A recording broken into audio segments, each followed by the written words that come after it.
Себеби? Кирели биз Достурудан келбеген экен. көргөн келсе биз көрөлү. Жок, кыскача силер эл менен жолукканы келдиңер да, эми ошону чөй жайды эле түшүндүрүп койсоңор эле. Рыскулбеков деген экен. Жок, ушактан жазып атат байке, элдер жазып атпайбы ушактан эле. Канчадан бери чагылдырып берип атабыз. Бизге жанагы келсин, ошол представитель Рыскулбеков деген убакыт элге өкүл болуп турбайбы байке? келсин, анан ошол боюнча. Рыскулбеков эми бир эле киши да, биз сиздерге бүт ушул өйдөкө зонадагы жителдердин атынан бир канча арыз түшкөн да, биринчи жолу эмес да. Анан ар бир стройканын представителдери келди азырчы. Бүгүн бул элди атайымда көп кылбайлы деп жөн эле представителдер чогулду да. Бул жерде Киргизия 1, Киргизия 2, ынтымак, бул Улан көчөсү бардыгы чогулуп турат да ошол жердечи. Эми ал бир заявитель экен. Жооп бере берсек кандай түшүптүр, эмне кыласыз, арасы кандай Позовите заявителя, позвоните, пусть срочно приедет. 29-июлда берип экспертизанын оң корутундусун. Мартта, но мыйзам чегинде кагаздар бар экен. Жок, ошол туура эмес деп атабыз да. Эмне үчүн берилет ушундай, мисалы, бар ушу одноэтажный стадионный үйлөр болсо арасында бир 5 этаж, 7 этажды берип коет. Жобон бардык нерсе уруксат кагаздардын баары жобон негизинде берилет. Сүйлөшүп бере берсе боло береби. Мына бул кагаздар бир нече адамдын эмес. Ал жерде жеке элдердин да интереси бар да, туурабы? Үстүнөн карап турса бар, эч кандай согласие албаса, жеке элдерден эч кандай согласие даже билген жокпуз. Кандай анан? Абайласаңыз, чыңалууда десятка баягы высоковольтный зымдар өткөн. Бир жагынан высоковольтный линия өтөт. Сакталбаган. Сиз деле эгер эң болбосо арыз менен представитель бардык жерге СМГга мэрияга бардык жерде жазат, жооп берилет. Кандай эмелер болот? Бизде дагы ушундай баары биздики бир этаж үйлөр, ушу 2 этаж үйлөр ошонун арасына келип туруп 5 этаж, 7 этаж салабыз деп биздин эме котлованын уже касып койду. Эч кандай жителдер менен, соседтер менен согласие алган эмес. Баарыбыз ошо нааразы болуп ошого чыгып атабыз. Көптөн бери арыз да берип атабыз. Мэрияга кайрылдык, Гострага кайрылдык. Аягы чечим жок. Тияка кирбеликпи? Курулуш качан башталды? Курулуш 1 ай болуп калды. Тияка кирели да чогуу. Ошондон бери эле нааразы болот. Жок, андан мурун эле кыштан бери нааразы болуп жатабыз. Уккандан бери эле. Мына жаз алды, марттан бери чуркап жүрөбүз да. Анан булар башында токтотулду деген мэрияга барганыбызда. Кайрадан башташты булар, кандай иш негизинде башташты. Август айы ичи, июль ичи катуу 40 градус ысыкта мына жаңы басылган асфальтты деле карашкан жок. Чоң-чоң техникалар менен котлованды казып ушу ишин баштап атышат. Сиздер мына нааразычылыкты негизи эмнеге таянып атасыңар? Баягы мыйзамда ошондой жазылган бекен, салынган болбойт. Кыргыз Республикасынын закону боюнча бул жактарга 2025-жылга чейин 3 этаждан жогору үй салынганга мүмкүн эмес деген кагаздар бар да. Булар болсо былтыркы жылы 29-октябрда шаардык кеңеш менен жогорку кеңештин токтому менен ушундай нерсени кабыл алышканда ошол негизинде чыгарып атышат да. Атак бул жерге мораторий болгондо 2025-жылга чейин биз ошого таянып айтып атабыз. Бул убакка чейин биздин территорияда 3 этаждан ашык үй салынган эмес. Сиздер эмнеден кооптонуп атасыңар? Балким баягы сапаттуу курулуш. Эми ал жерде 40 же 50 квартира болгон болсо ар бирине ылайыкташтырган стоянка жок ал жерде.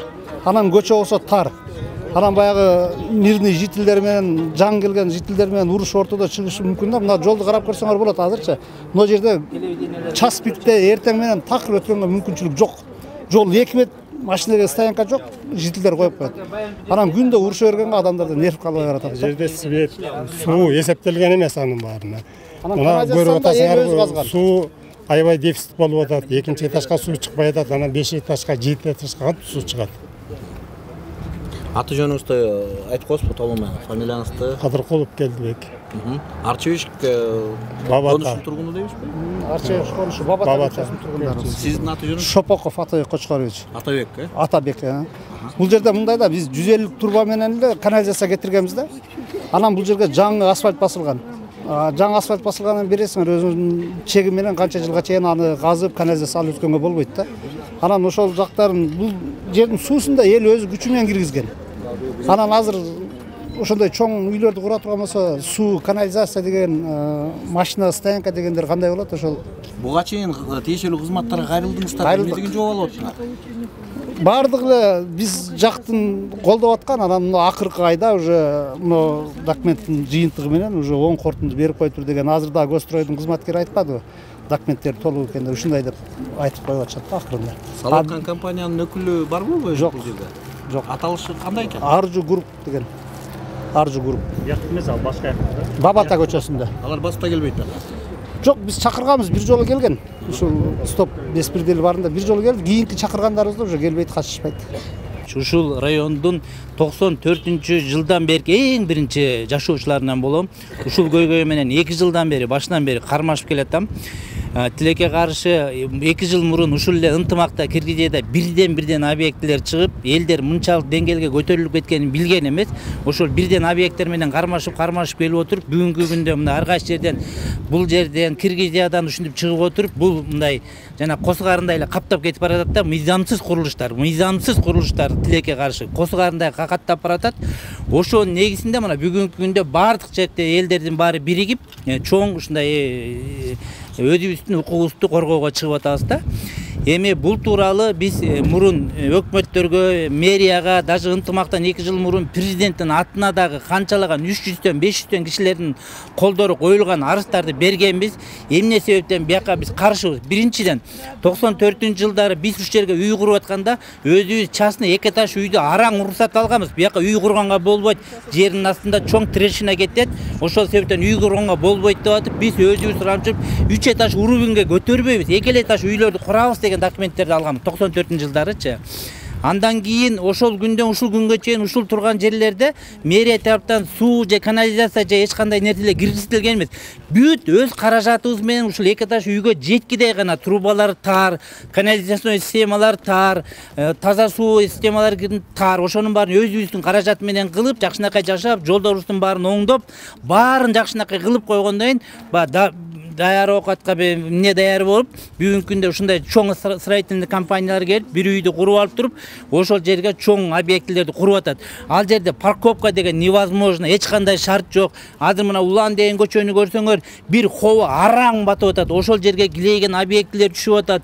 Бул тууралуу ошол жана президентке да кайрылганбыз, бирок тилекке каршы президенттин өзүнө жетпей атат, биздин көңүл буралбай атат. Президенттик аппараттын жетекчиси кайра мэрияга, прокуратурага отписывать этет.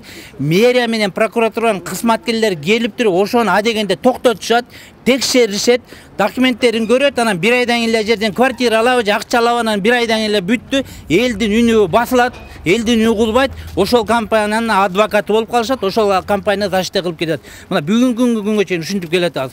Ушул үндү бийликтин башында турган бүгүнкү коррупция менен катуу кармашып аткан Садыр Нуркожоевичке жеткире албай келатабыз. Биз үмүттөбүз, что буну токтотот деген ишеничтебиз. Демек, бул объект жалгыз эмеспи?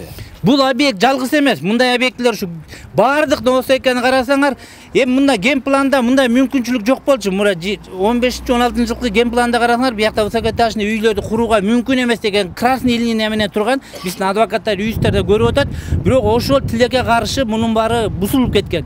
Өткөн жолку чогулушта, бул бир канча жолку чогулуш, өткөн жолку чогулушта вице-мэр Орунтаев өзү келип туруп, бул мурунку бийликтин убагында болуп калган нерсе экен. Биз бүт баарын токтотуп, сот аркылуу жеңип, ана мунун баарын токтотобуз, ген планды кайра иштеп чыгабыз дегенден аябай кол чаап кубанганбыз. Бирок бүгүнкү күнү токтотулбастан кайрадан жаңы объектилер башталып атат. Ал кишиге кайрылсак, биз разрешение берген жокпуз, мурунку убакта берилип калгандар экен. Консеквенция мунун баарын токтотуш керек. Соттун чечими менен болсо токтотуп, Жакшынакай районунда, Жакшынакай район боюнча ушул жерде жашаган 20 000 деген кишинин укугу корголуш керек. Урматтуу, коррупциялык система менен кетип бараткан строительный компания азыр билбейм, президентибиз айткандай 7 баштуу ажыдардын 6 баш ушулар болду ошо.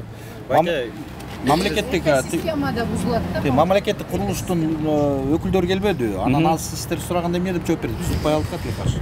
Мамлекет курулуштун өкүлдөрү, бүгүнкү күндөгү өкүлдөрү бүт баары буларды да күнөөлөбүз. Анткени булар айтып атат, биз силер тараптабыз. Бул мурунку бийликтин убагында, мурунку мурда архитектура болгону бүт баарын генеральный архитектура каралчу да. Бүгүнкү күндө 1 жылга айланып барат, президентибиз именно городской архитектура министерстводон бөлүп мэрияга тапшырып берген да. Ошондо биз чоң үмүт кылганбыз. Ошондо булар айткан, азыр биз мунун баарын контролдойбуз, токтотобуз деген. Бирок бүгүн эмне себептен токтото албай атат, буларга ким басым кылып атат, элдин үнүн эмне укпай атат, биз түшүнбөй келатабыз да, түшүнбөй келатат ушуга чейин.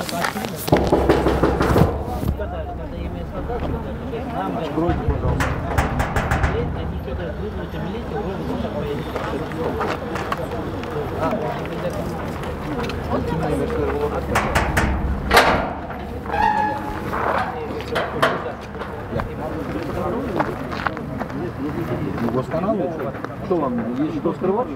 Нет, что скрывать? Дверь отпустите, пожалуйста. Я ничего не требую. А зачем вы держите дверь? Дверь отпустите, пожалуйста. Bunu Kırgızstoğuş mu? Allah toprak. Allah toprak. Atmalı mı? Kafanız çürüyor ama. Отпустите дверь. Sizin ne taraftan? Şimdi karşı olmak.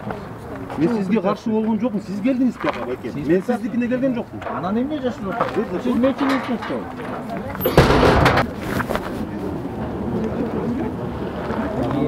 Эшикти жаап алып коюп турган тура эмес да. Элди эшикке чыштап койчу.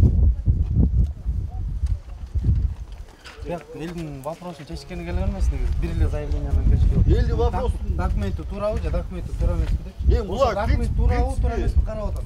принцип документти өздө бергенден кийин кантип билбейсиң? Документ туурабы же туура эмеспи?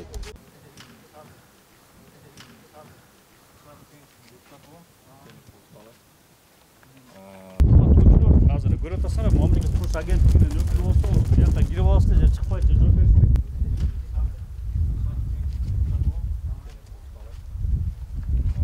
Бул жерде элдин кайрылуусу боюнча сиздер келип кандай эме бияка жашынып алып келип карап атасыңар.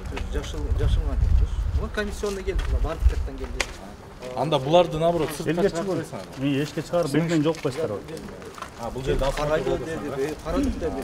Арыздын негизинде келип карады.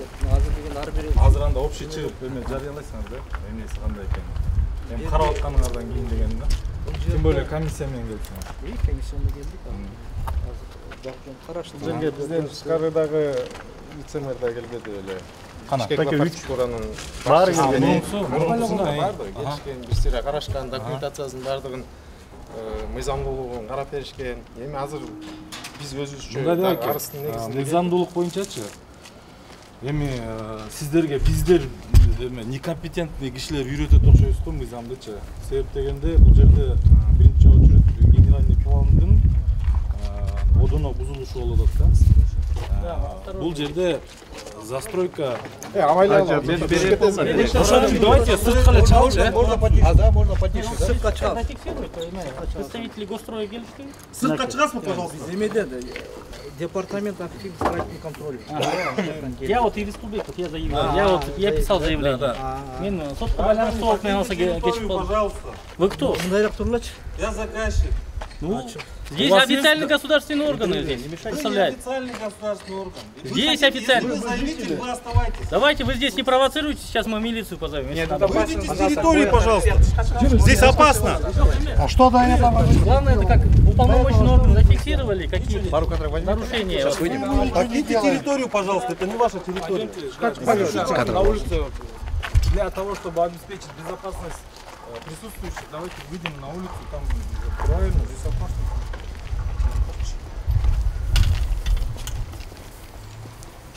Здесь идет незаконное строительство. У нас есть полное основание это утверждать по следующему основанию. Мы обратились к ним в градостроительство.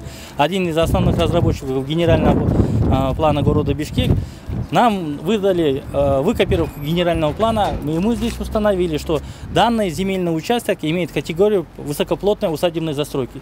Строительство многоэтажных жилых домов здесь категорически запрещено.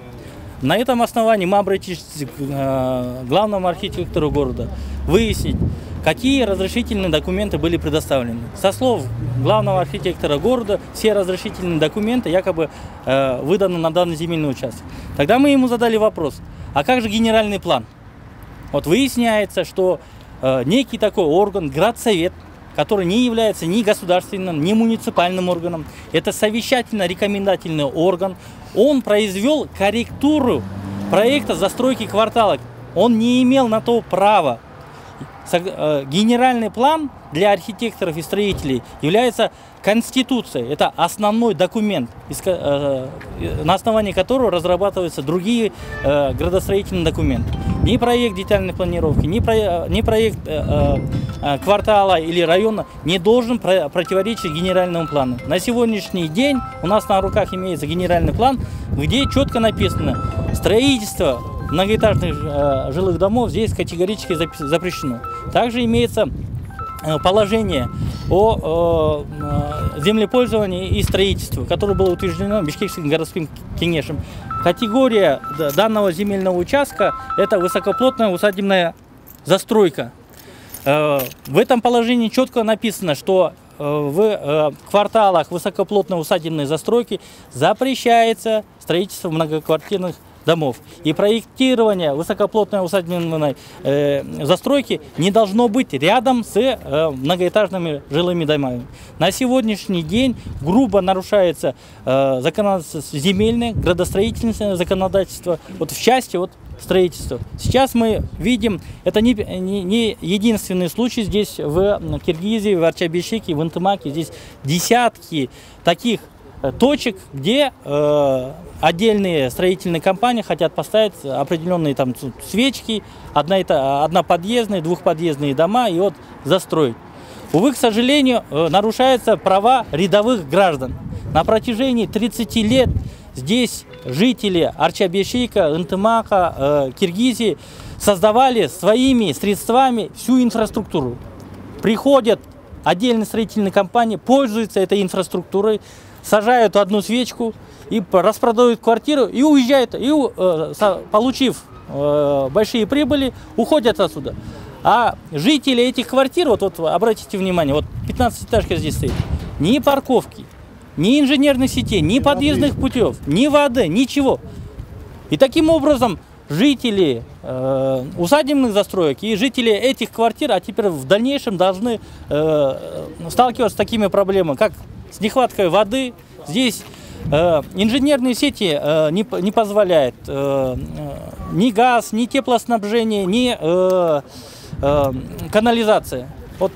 Увы, к сожалению, компетентные органы отстранились от решения этих вопросов. Мы 4 раза заходили к мэру города Бишкек, не говоря уже о соответствующих замах и так далее. Мы 2 раза заходили к директору Госстроя.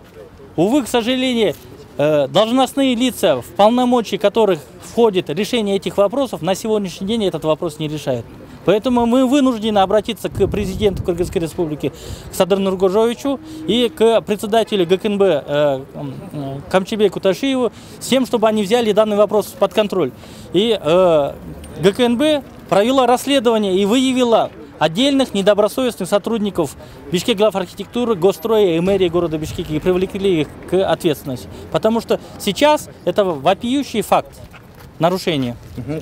Полностью представьтесь, пожалуйста. Эрик Ирискулбеков, правозащитник, представитель жителей, которые живут в Арчабишике, в Интымаке и в Киргизии. Ты на Австралии, да? Да, на Австралии.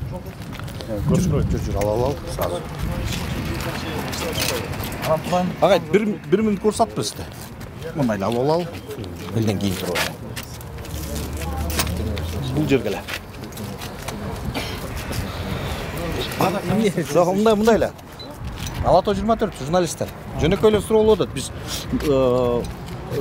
өзіңізді толығымен таныштырып қосып, аты жөніңізді елеңіз матыңызды. Біз ошоға жараша сұрау ерелді отауызда. Мен фамилиям Кудайкулов, атым Жапар. Департамент архитектурно-строительный контроль, архитектура құрылышты көзөмөлдөө департаментінен болом.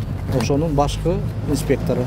Мындай ызы чогулуп атат да, сиздер эми ошо эл менен түшүндүрүү иштерин жүргүзгөнү келдиңерби? Кандай болот? Бул жака буга чейин деле бир нече жыл бул жерде арыздар каралган экен. Мэриянын өкүлдөрү келген экен, карап. Биз азыр комиссия түзүп келдик. Ошол улам келген арыздардын негизинде ушуга бир чекит коелу деп келдик да. Азыр комиссиянын өзүнүн эмеси бар, бир нече өрт коопсуздугу боюнча келди, Бишкек башкы эмесинен архитектурасынан келди, Гостройдун отделинен келди архитектура боюнча. Анан биз ошол департаменттен келип ошол боюнча азыр бир кагаздарды карап чыктык. Бул объект көп кабаттуу үй, бул департаменттин реестринде отурат тизмесинде. Мыйзам чегинде бардык кагаздары бар. Экспертизанын оң корутундусу бар. Ошонун негизинде биздин тизмеге, реестрге отургузулган. Ошонун негизинде биздин инспектор келет, курулуш башталгандан баштап аягына чейин көзөмөл жүргүзөт. Кагаздардын баары мыйзам чегинде жасалган. Сизге адис катары суроодо эми ушундай жер там салынган жерлерде ушундай көп кабаттуу үйлөр негизи салынышы мүмкүнбү негизи? Эми биз деген өйдө өсүшүбүз керек да. Кыргыз эл эмне? Кыргыз элинде өнүгүшүбүз керек, өсүшүбүз керек. Жакшынакай жерде бир кооз, бийик этаж үйлөр салынса, алар жакшы көзөмөлдөнүп, сапаттуу салынса, эмнеге болбош керек? Болуш керек. Мен жок, мыйзам боюнча негизи кооз эмес. Мыйзам боюнча азыр айтып койсом болобу? Реновация боло турган райондор шаарда, центринде толуп атат. Уже өзүнүн эмесин, срок службасын давно бүткөн ал зданиялерчи.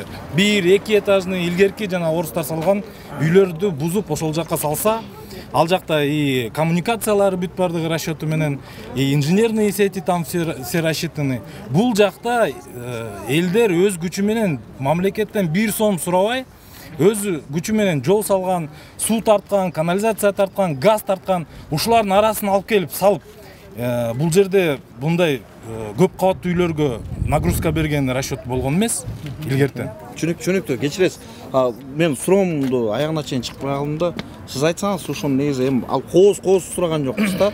Болгону жер тамдардын арасына ушундай көп кабаттуу үй мыйзам боюнча салынган болобу? Биздин милдетибиз, мына мен иштеген департаменттин милдети, бизге ошол уруксат кагаздары менен толук келгенден кийин, баардык уруксат кагаздары менен келгенден кийин биз аларды тизмеге киргизип көзөмөл жасаганга милдеттүүбүз. Биздин жумушубуз ошол. Бизге чейин биз уруксат кагаз бербейбиз биздин департамент. Биз ошол уруксат кагаздардын баары менен келгенден кийин ошол уруксат кагаздардын негизинде биз тизмеге киргизип, ошол негизинде биз көзөмөл жүргүзүп курулушка. Биздин милдетибиз ошол. Түшүндүм мен. Эме Гостройдун эмес экен да бул. Департаментибиз. Жок, бул суроо негизи Гостройго берилиш керек, Эң туура. Азыр бул жерде барбы өкүлдөрү Гостройдун? Гостройдун Бишкек департамент Гостройдун ичинде да, структурдун подразделениясы да. Siz aytып отырсыз, biz буга жооп бербейбиз деп жүрсүз. Мен сиз менен осо макул эмесмин. Себеби мына Моркел генеральный план, шаардын генеральный планы бар да. Ошол генеральный пландын негизинде мына бу жерде көрүнүп турат еще. Территория квартала высокоплотной застройки деп. Сиз айтып отырсыз, мына ошол реестрге киргиздик, биз эмнеге салдырбайбыз дейсиң. Мына мыйзам айтып атпай болсо, бияка салган көп кабаттуу үйлөрдү болбойт деп.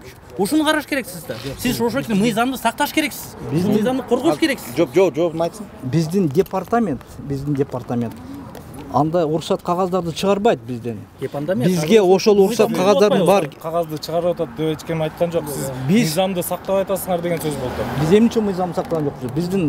Бизге бүт уруксат кагаздар мыйзам чегинде келсе, уруксат кагаздардын бар. Бизге эгерде госэкспертизанын корутундусу, оң корутундусу менен келсе, биз милдеттүүбүз аны реестрге киргизип, ошол объекти боюнча контроль жүргүзгөнгө. Демек, адис катары сиз айтып атасыз, могу азыркы салынып аткан объект бул мыйзамдуу. Туура.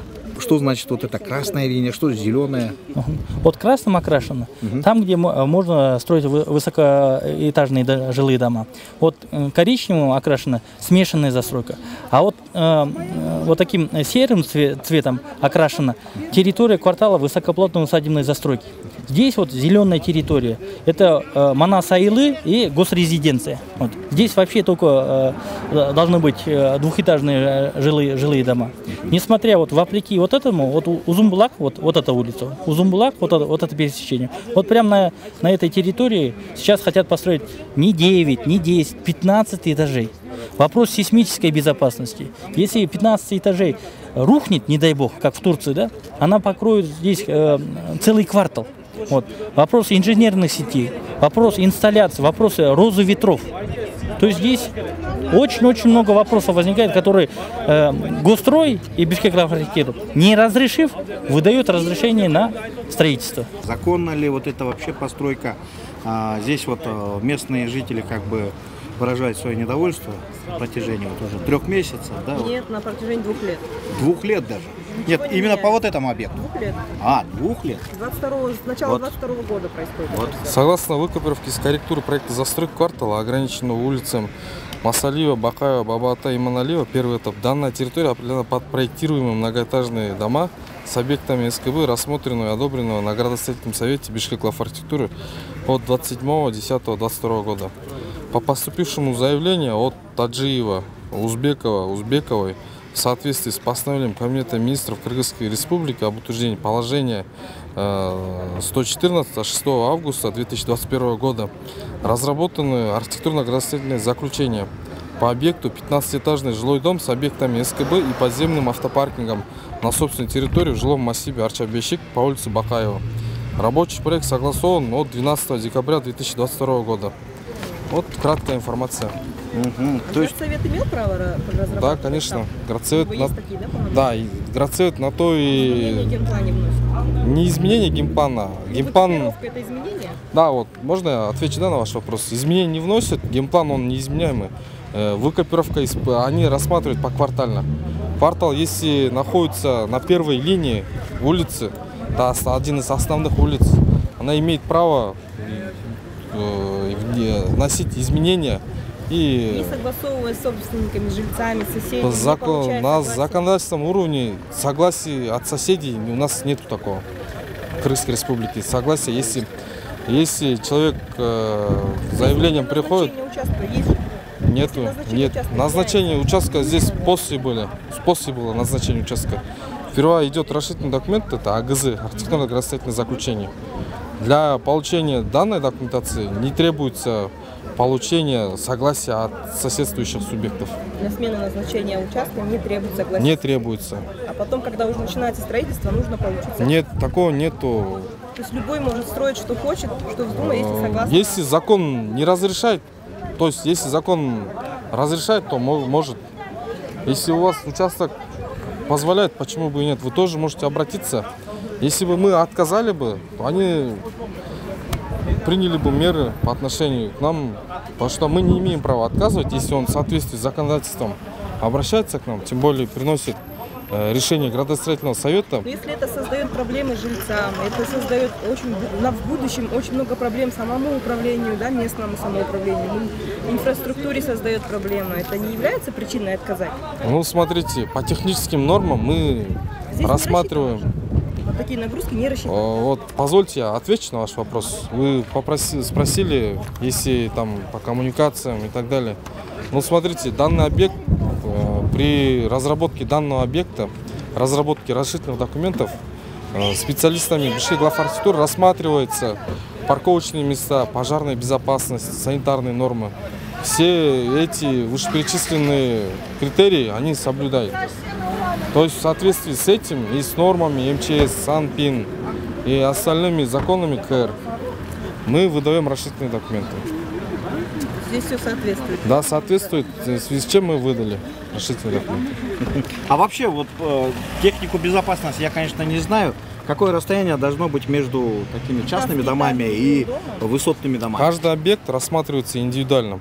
Ну, расстояние от жилого дома, если в торцевой части она даже может и не расстояние не иметь. Главное, по техническим нормам, это индивидуально. Я могу вам схематично показать, если вы придете. Но если с торцевой части это не нормируется. 15-этажное здание. Высота падения здания хотя бы учитывается? Высота падения, нету такого. Высота падения. Есть просто пожарные нормы. В данном случае данный объект имеет пожарные проезды с 3 сторон, двухпродольные тем более. В соответствии с данными нормами мы выдали. А сколько метров должно составить вот это проезд? расстояние? Да. 8 метров отступ от здания и 6 метров проезд. Ну, наглядно я вам покажу. Вот, от стены до сюда более 8 метров и проезд, соответственно, более 6 метров. В таком случае у меня предложение проехать на следующий объект и уже в натуре заснять их нарушения. Пожарная безопасность боюнча должен быть расчет депчи. Азыр мына жерден, допустим, забордон бул жака максимум 2 метр жылатып турабы, жылса. Жылбай турган болсо даже 1,5 метр жылат. Ошондо эмне талап коюп атасыздар бияка, бул жерге? Бул жерде экспертизанын берген кайсыл мекеме бериши эле экспертизаны аке? Эмне Госстрой берип аткан экспертиза, я считаю, что фиктивный. Бияка сүйлөп койбойбу аке? Я считаю, что экспертиза, которая была выдана Госстрой... вице-мэр баары көрүп чыкты го, эчтеке кылбайт. Это фиктивно. Почему? Потому что здесь не были учитаны коммуникационные сети, дороги, не был учитан пожарный отступ здания. Баягы жагып болчу да. 6 метр болуш керек. 6 метр болуш керек аз забора. Талакка комментарий бересиңиз? Биз айтып аткан нарушениялер на лицо да. Бул жерде азыр мына здание курула турган болсо, бунун расстояниясы ашып барса бир 2 метрде курулат. Пожарная безопасность боюнча 6 метр болуш керек. Отступ от границы здания. От границы участка. Во-первых, во-вторых, бул жерде 27 батирлүү 7 кабаттуу парковкасы менен мансардасы менен үй курулмакчы болуп атыптыр. Проекттин булар өздөрү көрсөтпөй атат дагы, бирок биз уже визуально эле көрүп турабыз. Бул жерге документи жок деп аткан ушул жерби? Ооба. Жок, документтери бар болуп чыкты, бирок бир эле разрешительный документы, являющийся экспертиза берилген документ экен. На самом деле бул жерге еще ИТУ соглашение чыга элек Горводоканал мененчи. Бирок кеп анда эмес. Бул жерде уже ошол экспертизанын өзү берилгендиги мыйзам бузуу жолу менен берилген деп эсептеп атабыз да бизчи. Себеп дегенде мына мен айтып берип атам, границадан отступ болуш керек, от границы участка 6 метр для пожарной безопасности, пожарный нормалар боюнча. Ну, дубалдан 6 метр болуш керекпи? Көрсөтүп койсоң? Себеп дегенде пожарный машина келгенде ошол качтырган, ошол дубал менен зданиянын ортосунан беймарал өтүп чыккан пожарды өзү өчүрүп анан чыгып кетиш керек да. И анда дагы в круг мынтип айланып чыгып кетиш керек. Алды менен кирип, арты менен чыкканы шарт болбой калышы мүмкүн. Бул биринчиси. Экинчиси, бул жердеги болгон бардык коммуникациялар, основной жашоого керектүү бул суу. Суу деген биз бардыгыбыз билебиз, бул өмүр булагы. Быйыл бул верхний зонада, Киргизия, Ынтымак, Арча Бешикте бардыгыбызга белгилүү болгондой суу жетишсиз болду. Аябай суу тартылыш болуп, себеп дегенде бул жердеги суу түтүктөр мындай нагрузкага расчёту жок курулган. Үчүнчүдөн бул райондор, бул жыл массивдер курулуп баштаганда эли мамлекеттен 1 сом сурабастан өздөрү жол курган, өздөрү канализация курушкан, өздөрү водопровод курушкан. Анан кийин эле ушуга ошогон строительный компаниялар келип, уже на готовое хотят подключиться, бирок нам не жалко, пускай подключается. Маселе мощностьта болуп атат да, эти мощности не выдержат мындай неменичи нагрузканы. Ошол нарушение болуп атат. Төртүнчүсү бул жол болуп атат да. Бул жерде жолдун тардыгы башка объекттерден айырмаланышып, аябай ыңгайсыз шартты жаратат да бул жерденчи. Ну и наконец-то генплан боюнча ала турган болсок, генпландын бул жерде одоно бузулуусу болуп атат. Себеп дегенде 21 ноябрь 2006 жылкы номер 805 указ менен постановлением правительства Кыргызской Республики утвержден есть генплан. Ошо планды бузуп атабы булар? Да. Азыр могу компаниянын өкүлдөрү ким экен, ошолордон алып койбойбу мүмкүн болсо. Өкүлү сизби? Бу жерде иштейм, 10 жыл деп коелачы. Сейчас доснимем репортаж, закроем. Чего вы так переживаете? Если у вас все чисто, компания өкүлү не мешает. Если все чисто, өкүлү барбы? Документтер барбы? Келишет азыр, өздөрү келишет. Азыр сизде компаниянын немелери жок да? Жок, мен эмет болдум. Дейлери жок да. Биз берди иштеп атабыз да. Представители сейчас госархитектуры, 2 человека ушли, просто посмотрели, увидели людей и ушли. То есть забоялись, да, выступить здесь. Вот только что подъехали, и 2 парня ушли. Представители... Не, есим өтөшкөр, жагандай бар. Документтеринен. Эми эйсин менен биз сүйлөшүү жүргүзгөнбүз буга чейин. Элге чакырганбыз келип жолугуп эл менен сүйлөш депчи. Эси азыркы тапта бизге айтып жатат, жанагы кабаттуулугун сүйлөшөлү, бир мындай консенсуска келели депчи. Бирок кандай болгон учурда дагы, допустим, жалгыз мен өзүм бул маселени чече албайт экен, себеп дегенде бул жерде канча деген эл каршы пикир көргөзүп атат. Ошондуктан ошол жерде эл айтты.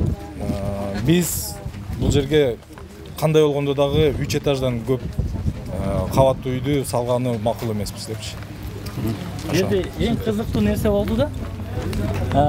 Департамент Госархстройнадзордун өкүлү келип, Бишкек архитектуранын өкүлү келип, бул объект көргөндө эле башын жерге салып өкүдөн качып кетип калышты. Бу жерден суроо бере элек дегенбиз да өкүнүн. Мына жерде кран да. Мына ушундай кран келип атат бу жерге.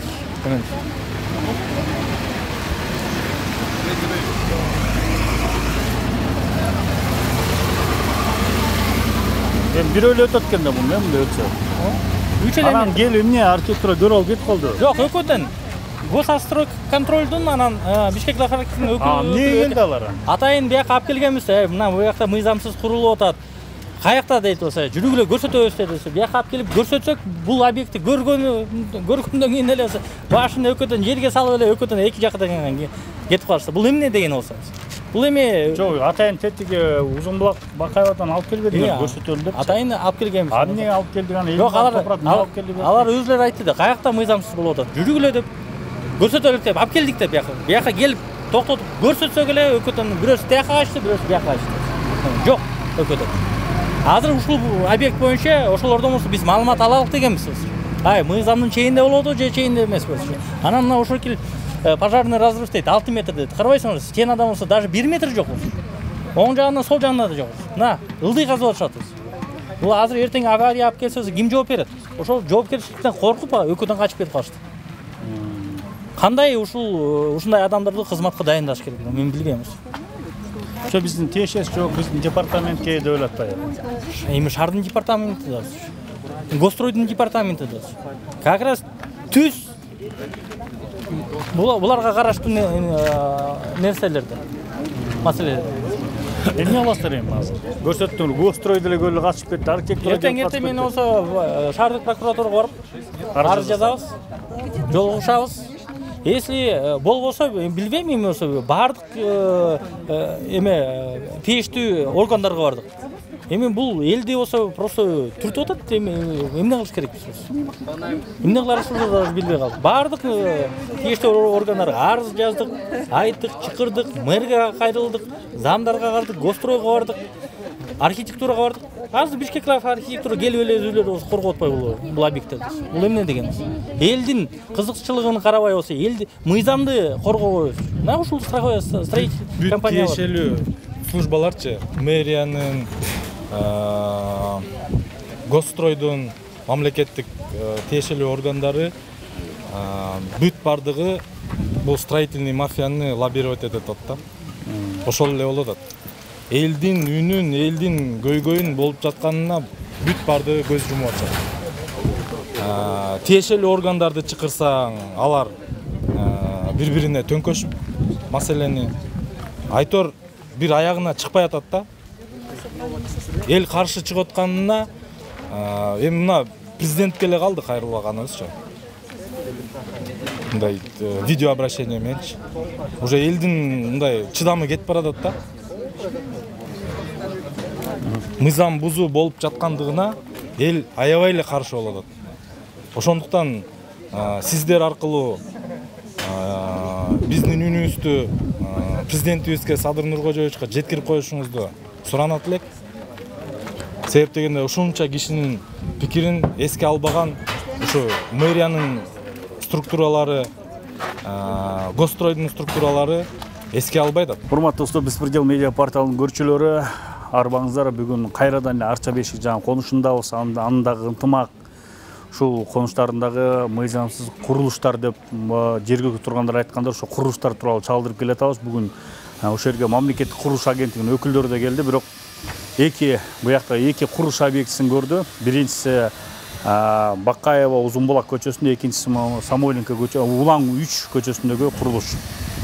Көрүштү, өзлөрү көрүп кайра кетип калышты, элдер чырылдап калды, башка массалык маалымат каражаттын өкүлдөрү да келди. Баарын чагылдырып бердик да. Эми булдан аркысы ошо акыркы үнүбүз ушу президентке жетчү экен деген гана аруу тилектерин айтышты.